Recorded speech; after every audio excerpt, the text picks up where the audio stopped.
Hello everyone and assalamu alaikum.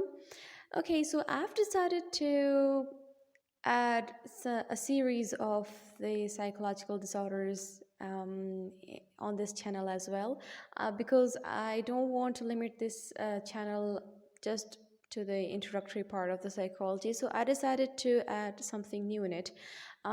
So I decided to start the series of psychological disorders, in which I will try to cover all the psychological disorders, its symptoms, criteria, diagnostic features, and etc. and etc. So I will try my level best to upload every new psychological disorder on every Monday and Tuesday. So on Monday you'll get the lectures in English language, and on Tuesday you'll get its translated version, which is in Urdu or in Hindi language. So I'll try my level best to upload the lectures on these days. So if you want to enroll in this series, you can subscribe to my channel, and if you want your friends to get benefit from this series, you can also share the link with them. You can also inform them so they can join us in this series, and they can also get benefit from these free lectures. So this is going to be I'm going to start with the mood disorders. So, this lecture focuses on mood disorders, utilizing the diagnostic criteria from the DSM-5 and concepts from abnormal psychology to understand and discuss various mood-related conditions, including their symptoms, characteristics, and diagnostic features.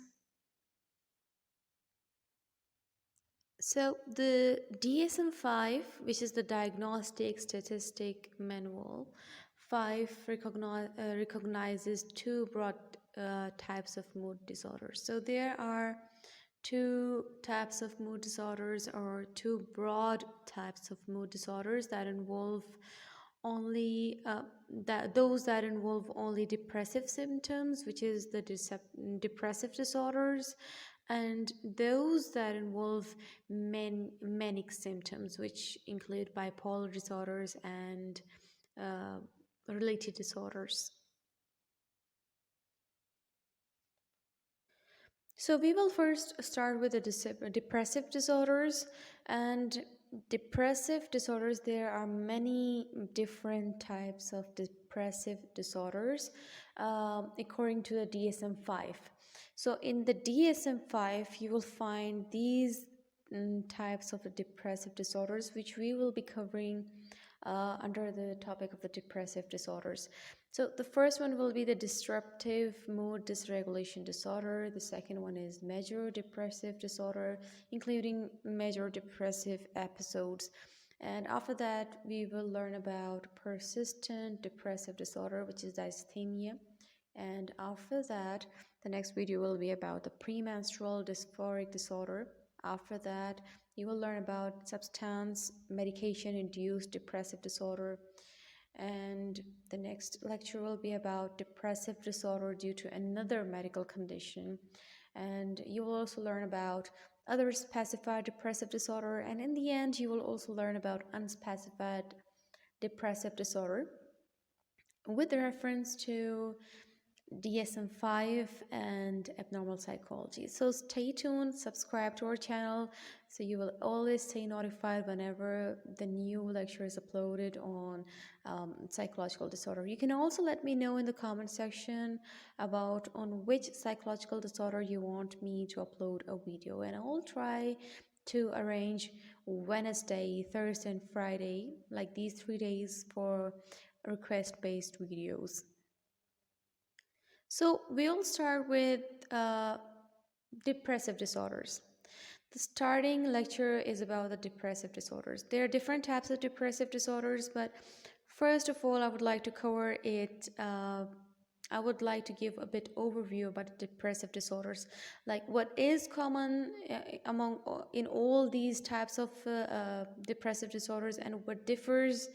And like I want to give you a quick overview about a depressive disorder. So the depressive disorder has been separated from bipolar and related disorders in DSM-5, whereas in DSM-4 they were not separated. They were included under the topic of depressive disorder, but in the DSM-5 there is a bit change in it. In DSM-5, the depressive disorder has been separated from bipolar and related disorders. So the author William Styrone in 1990 wrote about his depression. Like he said, like anyone else, I have always had been times when I felt deeply depressed, but this was something altogether new in my experience. A despairing, unchanging paralysis of spirit beyond anything I had ever known or imagined could exist. This is what he was telling about his about himself, what he experienced about his depression.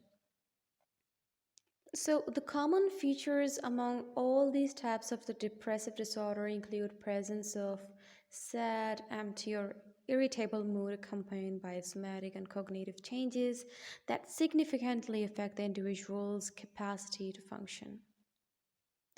But what differs among these types of the depressive disorders is the duration, timing, and presumed etiology.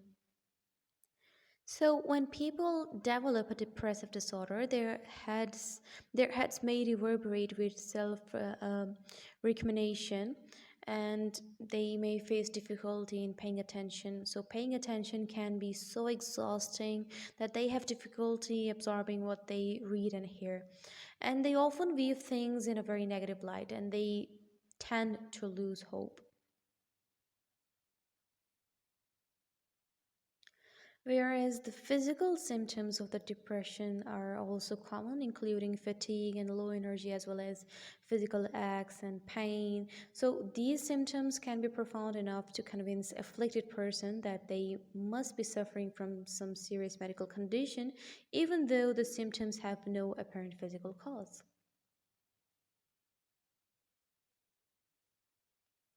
Now, although people with depression typically feel exhausted, they may find it hard to fall asleep and may wake up frequently. Other people sleep throughout the day. So, some people with depression have trouble falling asleep and staying asleep. Others find themselves sleeping for like more than 10 hours but still feel exhausted.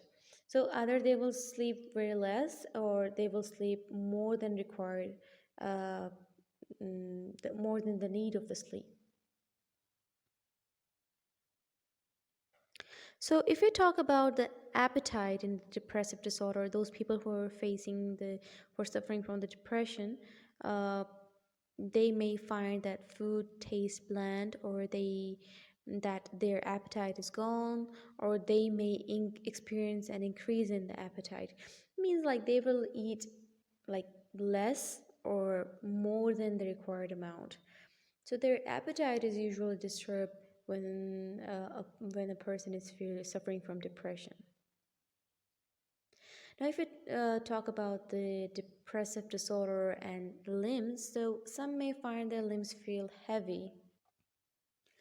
And about the thoughts and movement with the people who are suffering from depressive disorders, so thoughts and movements may slow for some, but others cannot sit still. They may pace, fidget, and wring their hands. So they might suffer from psychomotor retardation, which is slowing down on physical and mental movement, and thoughts and reaction.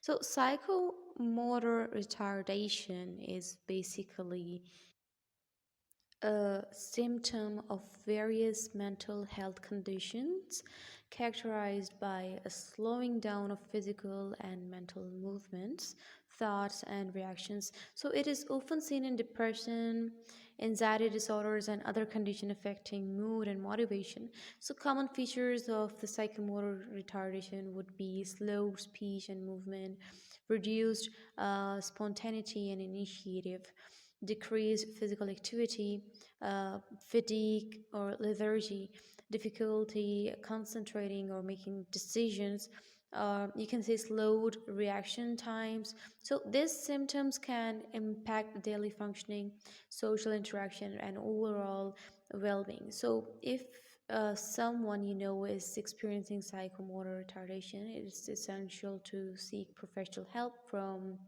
a mental health expert or proper evaluation and treatment. Whereas psychomotor agitation is a mental health condition characterized by restlessness and emotional distress, aimless or unexplained movement, inability to stay calm or sit still, increased muscle tension, rapid heartbeat, tremors, sweating, fidgeting, pacing, tapping fingers or toes, uh, wringing hands, moving objects for no reason, racing thoughts, crowded thoughts, or difficulty speaking or rapid speech.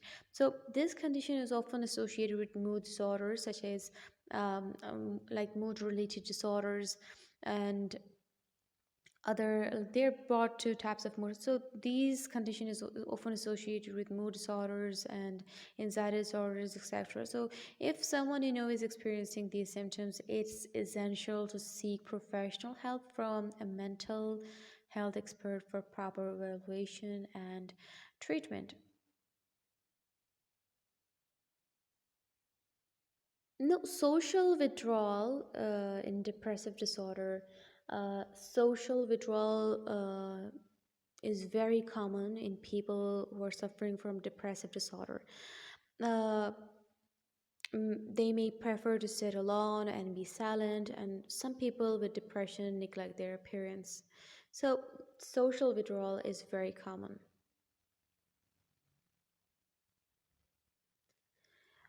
Okay, when people become utterly dejected and hopeless, thoughts about suicides are very common, and people with depressive disorder may experience loss of the sexual. They may experience in the lack of the sexual activity, or the loss of the sexual interest is also very common in the people suffering from depression or depressive disorder.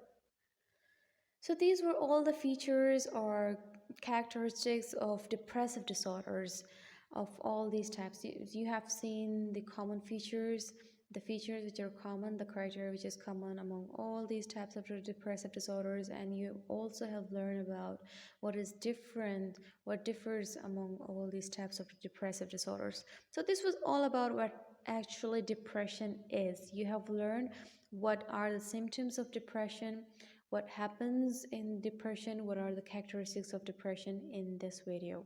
So in the next video we will and me and you, we both will learn about the different types of the depressive disorders, which you can see on the screen right in front of you. And here you will learn the method through which we will learn about any psychological disorder, whether it is a mood disorder or depressive disorder or any other type of disorder, either it's anxiety disorder or personality disorder. So we will cover every single psychological disorder um, on with this method you can see in the screen. We will cover the diagnostic criteria, we will cover the diagnostic features, associated features supporting diagnosis, prevalence, development and course, risk and prognosis factors, general related diagnosis, diagnostic issues, societal risk, functional consequences, differential diagnosis, and comorbidity. And with the help of abnormal psychology, I will try to aid extra notes in it, and I will try to make it as easy as possible. Or you can say, in other words, we will cover it according to this pattern, the psychological disorder. Uh, every single disorder will be covered accordingly to this pattern. We will discuss the diagnostic criteria. We'll come to the epidemiology, consequences, and what factors are included, what factors play a role in every single psychological disorder. The factors would include neurobiological, social, psychological factors. So we will discuss these factors as well, and in the end we will come and we will discuss the treatment of disorder. Every single psychological disorder which we will be discussing in the series of the psychological disorder, we will also learn about the treatment of that disorder as well, and we will also take the help of the abnormal psychology as well. So this was all about today's video. If your concept is clear, you can like the video. If there was any point that was confusing for you, you did not get it, you can ask us in the comment section and we will be happy to help you out. If you're new to this channel, you can subscribe to our channel, click on the bell icon so you will never ever miss any notification. And you can also share the link of this channel, the link of this video with your family members and friends, because sharing is caring. Until then, Allah Hafiz.